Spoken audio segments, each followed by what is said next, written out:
The Holy Father has removed former Cardinal McCarrick from the College of Cardinals, but this body, the USCCB, has done nothing.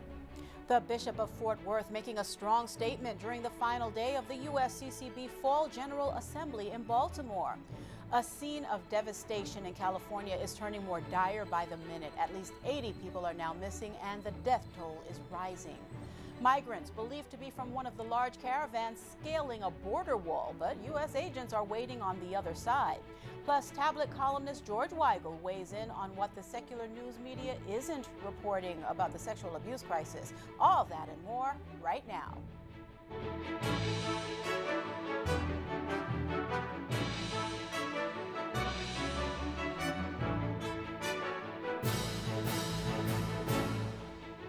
Good evening, everyone. I'm Liz Faublas. The bishops are wrapping up their three-day conference in Baltimore. While the sex abuse crisis has been the most talked about topic in the headlines, today the prelates tackled other items on their agenda. But the sex abuse topic did come up again in a late afternoon vote. The tablet's Christopher White and Currents News' Michelle Powers are both in Baltimore. We begin our coverage tonight with Michelle Powers. Michelle.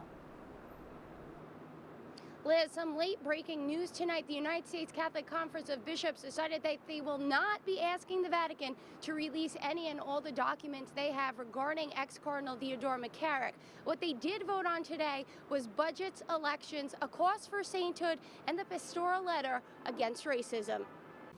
The vote is open. Please vote now. For the first time in nearly 40 years, the United States bishops have spoken as a group on race issues in the country. Vote is closed. Please display the vote. The new pastoral letter, Open Wide Our Hearts, the enduring call to love, was overwhelmingly passed, 241 votes to 3, and came with much praise from areas in the country that have dealt with racism for centuries. I mean, you took special time to point out Native American, African American, and Hispanic.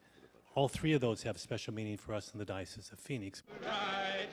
The document examines the history of racism in the United States, focusing on three groups: African Americans, Hispanic, and Native Americans. It offers approaches to combat racism, including starting education to Catholic schools, seminarians, and even plans to require Catholic publishing companies to develop curriculum related to racism and reconciliation. And please vote on the question. The conference also voted to advance the cause of canonization on a local level for Sister Thea Bowman. I bring my whole history. Sister Thea worked furiously for racial awareness and even spoke to bishops at this meeting 30 years ago. She challenged the bishops to provide a space at the table for collaboration and leadership for all of God's children. After those action items were voted upon, the meeting turned back to discussions of sex abuse, and in particular, ex-Cardinal Theodore McCarrick. Last year, McCarrick was a retired cardinal at this meeting. This year, bishops called for him to be uninvited, effectively kicking him out of the USCCB. For us to ignore our responsibility is gravely wrong. In an exclusive interview with Currents News, the Bishop of Fort Worth, Michael Olson, explained his rationale. The Holy Father has removed former Cardinal McCarrick from the College of Cardinals and also directed him to live a life of prayer and penance and isolation. But this body, the USCCB, has done nothing. Bishop Liam Carey went on to suggest a comprehensive study on the cover-up of abuse by bishops, similar to the John Jay report on the abuse of minors. Speaking about Cardinal McCarrick, he said, if Archbishop McCarrick were to come to this microphone today, would he be allowed to speak? As a conference, we have not ruled out his participation. But there will be no open mic for those who suffered at his hands. Now, despite not voting on many items related to sex abuse, a lot of the bishops are still calling this meeting a success. Bishop Nicholas DiMarzio of the Diocese of Brooklyn says he has faith that the United States bishops will get this right. When you rush things, you got a rush job. When you take your time, it's better done. So, I mean, that's, again, I think any critical issue will be addressed. In the meantime, it's not like we're stopping any investigations or stopping removing people. It's just that you're looking at making a protocol that's got to last for a long time. Now, Cardinal Daniel DiNardo will represent the United States bishops at that Vatican summit in February. He promises to relay all of their concerns. Michelle Powers, Currents News. Thank you, Michelle. Archbishop Carlo Maria Vigano, who has been critical of Pope Francis's handling of the sex abuse crisis, sent a message to the bishops in Baltimore, urging them to remember their sacred mandates given to them upon ordination, saying, quoting here, "Do not behave like frightened sheep, but as courageous shepherds. Do not be afraid of standing up and doing the right thing for the victims, for the faithful, and for your own salvation." Also covering this important meeting of U.S. bishops in Baltimore is national correspondent for the Tablet and Crux, Christopher White. He joins us now. Christopher, Archbishop Vigano sent a message to U.S. bishops. How's that being received? Liz, to be honest, there hasn't been any formal discussion from the floor of the conference room. I spoke with a bishop this morning who was pretty perturbed, saying that, you know, after months of sending letters, if Vigano really wants to address the U.S. bishops, he should come here in person and talk to them directly and face the press. So I think at this point, a widespread sentiment is that it's time to stop sending letters and actually show up in person if he's got a message he wants to share. And a big decision by U.S. bishops today. They voted against a motion encouraging Rome to release the McCarrick files. Is this a major public relations misstep? Tell us more about this. Sure, Liz, the vote and the motion today was really felt by a number of bishops to be redundant. Let's not forget last month the Holy See released a letter saying that they would release all findings, including the documents from both the civil and the canonical investigations into McCarrick. And so some bishops felt that this was, you know, in a sense, just a measure that would already state what the Holy See has promised, and so there was no need to do that, to run the risk of actually antagonizing Rome by doing this. Now, we also know that the U.S. bishops continue to discuss the sexual abuse crisis despite the Vatican tabling that vote. Do you think the Vatican perceives the ongoing conversation as an act of defiance? You know, I think the Vatican is aware of just how high stakes these conversations are. They're trying to walk a tightrope here of you know, giving the U.S. bishops space to do what's right for the conference here in the United States, but also in union and in unison with the global church, hence the decision to delay most of this until February. So, you know, some folks probably do see this as antagonistic, others see this as just protocol. Christopher, for people looking for answers, waiting until February, that's a pretty long time. Any word on what will happen between now and then? Well, Cardinal DiNardo has made it clear that the U.S. bishops, and in his capacity as president, he himself personally, will make clear what the U.S. church needs and what the U.S. bishops need to move forward. And in the grand scheme of year, effectively their ask is saying, you know, give us 3 more months to get this right. It's worth getting it right rather than to rush this.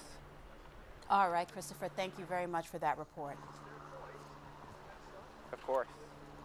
A new poll shows Pope Francis's approval rating on how he's handling the sex abuse crisis is dropping. According to the Pew Research Center in 2014, 54% of U.S. Catholics thought the Pope was doing a good job at handling the crisis.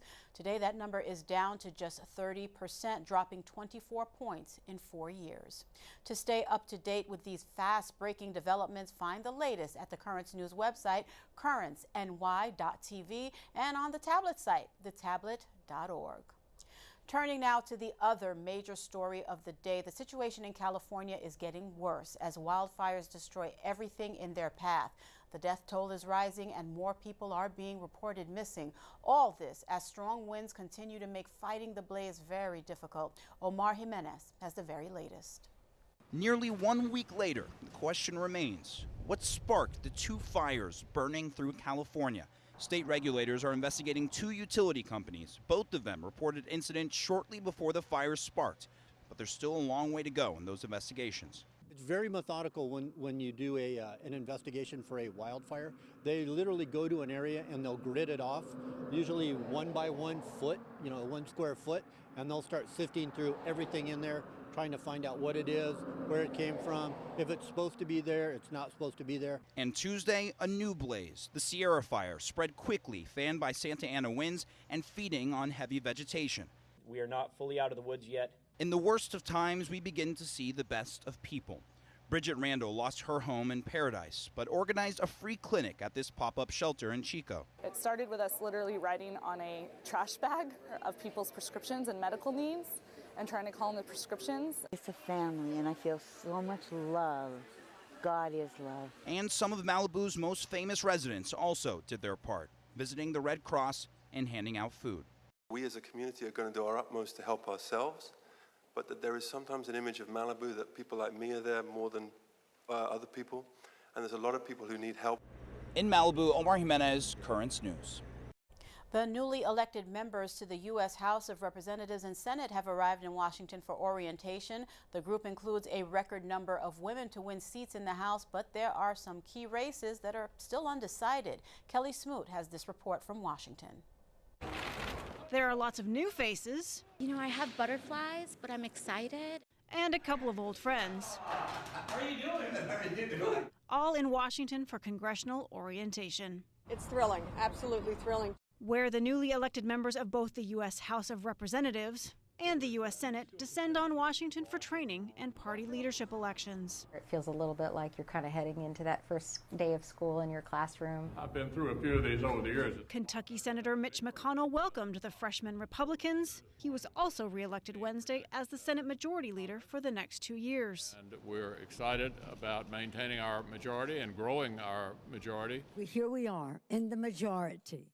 On the House side, the Democrats also meeting to decide whether to support Nancy Pelosi as the next Speaker of the House. Pelosi has the support of many longtime representatives. I support Nancy Pelosi 1,000,000%. But a number of incoming House Democrats are calling for change at the top. At this time, Nancy Pelosi does not have my support. We're waiting to see if somebody else is going to emerge to challenge her. I think it's a new time, and there's been some change, and I think it would be good if we had some change in leadership as well. And that's all in spite of the fact that some races, like the Florida Senate race between incumbent Senator Bill Nelson and Florida Governor Rick Scott, and a number of House seats, have still not been decided. Kelly Smoot, Currents News.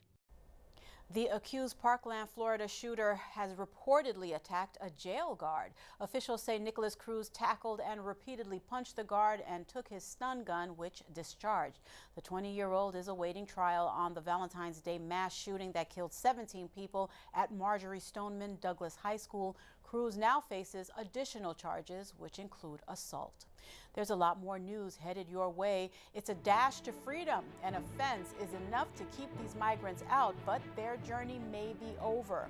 Plus, it's the biggest misconception of the sex abuse crisis. Tablet columnist George Weigel talks about his latest article with me ahead.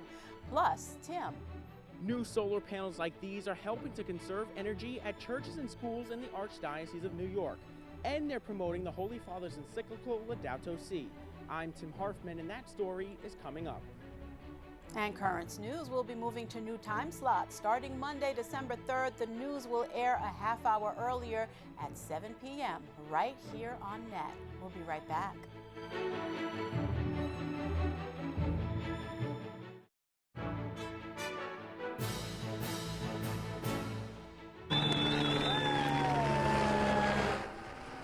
Migrants climbed a section of the U.S.-Mexico border fence near San Diego on Tuesday. U.S. border agents say the migrants did it to provoke the agents to arrest them, but ran back across the border.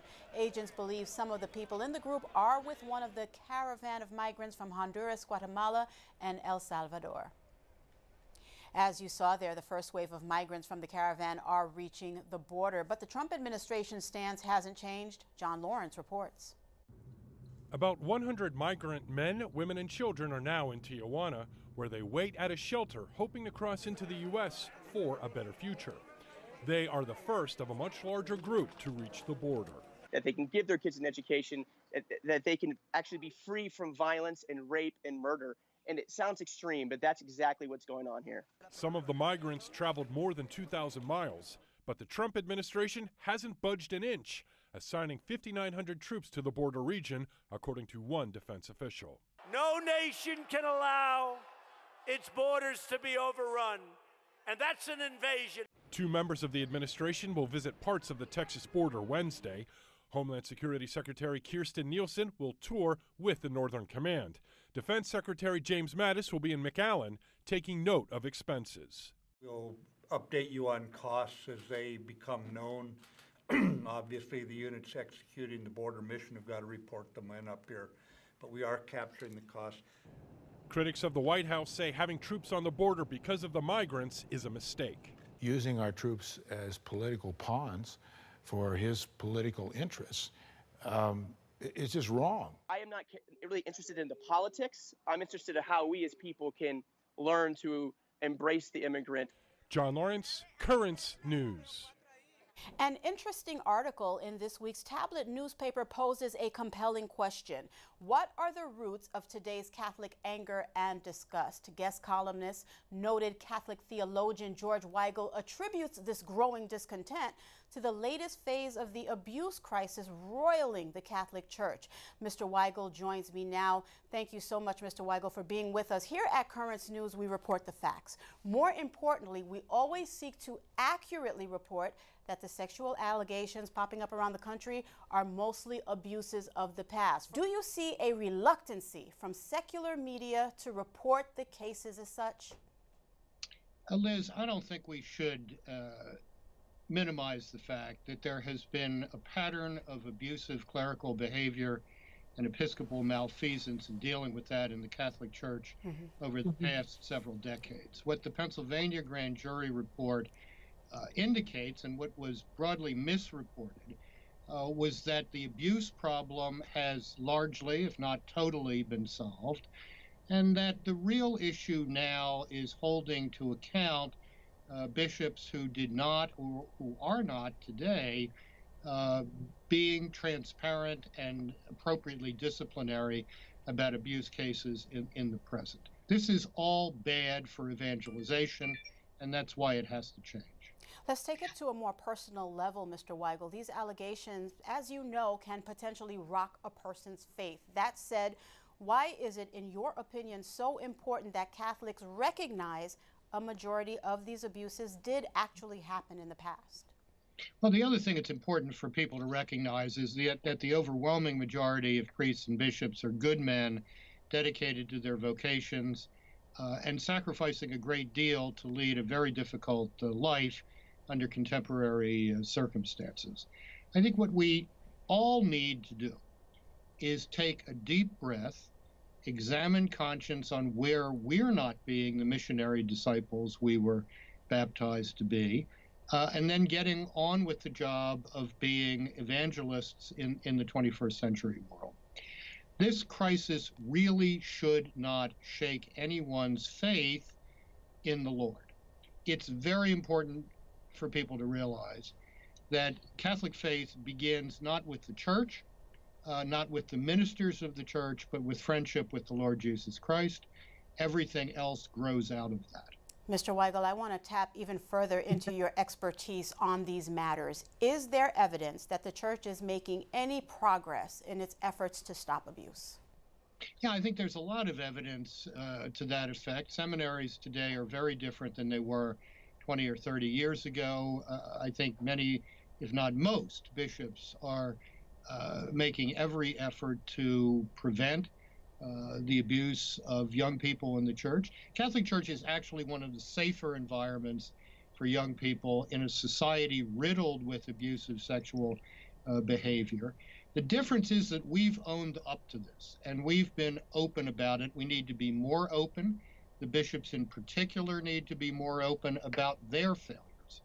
But as far as environmental safety is concerned, the Catholic Church is a pretty safe place for everybody today.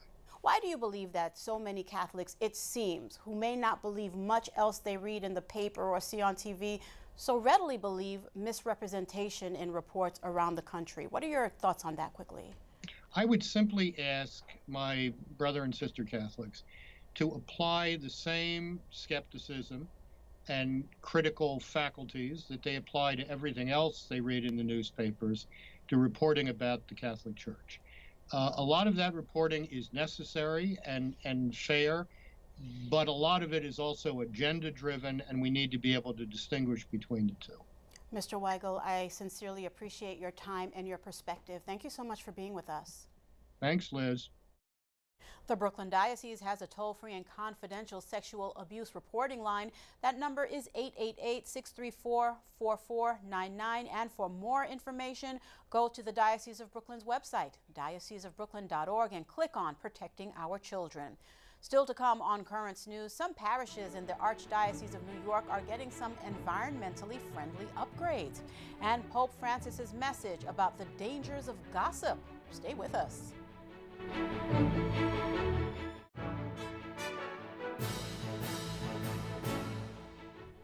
The Archdiocese of New York is taking action to promote the Holy Father's concern for the environment. Currents News' Tim Harfman reports on how the bright idea could help generations to come. Monsignor Peter Finn is the pastor of Blessed Sacrament Church in Staten Island, and he's part of a new program to help protect the environment. Monsignor recently had rooftop solar panels installed on his church and the parish's Catholic school as a way to promote Pope Francis's encyclical Laudato Si. The educational information will enlighten people to be more and more careful about how they use God's resources. Blessed Sacrament is one of 5 parishes in Staten Island and Yonkers to have the panels installed. Nearly 1,700 panels will generate enough electricity to supply almost half of the power needed to run the parishes. The panel installation is part of a collaboration between the Archdiocese and Con Edison Solutions, a company that is part of Con Ed. It's a perfect example of how we each need to do our own part in taking care of the environment. And in this case, reducing the use of fossil fuels, reducing the carbon footprint, taking advantage of renewable energy. You look at what the church represents, it's a 2,000-year institution, and they're all about eternity. So if you want to talk about eternity, you're talking about preserving the planet for future generations. And there's a teaching moment in this conversion. Students at Blessed Sacrament's Catholic School will learn about the project. Kids will see that we are taking part in saving energy, then it'll inspire them to try and help and save energy too. The Archdiocese looks to expand the program to other schools and even cemeteries. In Staten Island, Tim Harfman, Currents News. Finally tonight, Pope Francis is warning against the grave danger of gossiping. State attenti. Il chiacchierone o la chiacchierona è un terrorista, perché con la sua lingua butta la bomba e se ne va. E questa cosa che dice, quella bomba che butta, distrugge la fama altrui e lui se ne va tranquillo. The Pope recommended following the example of Christ, who openly revealed who he was with facts and words. And that is Currents News. I'm Liz Faublas. Just a reminder that Currents News is moving to a new time slot. Starting Monday, December 3rd, the news will air at 7 p.m. And as always, thank you for joining us because we are putting your faith in the news. Hope to see you again next time.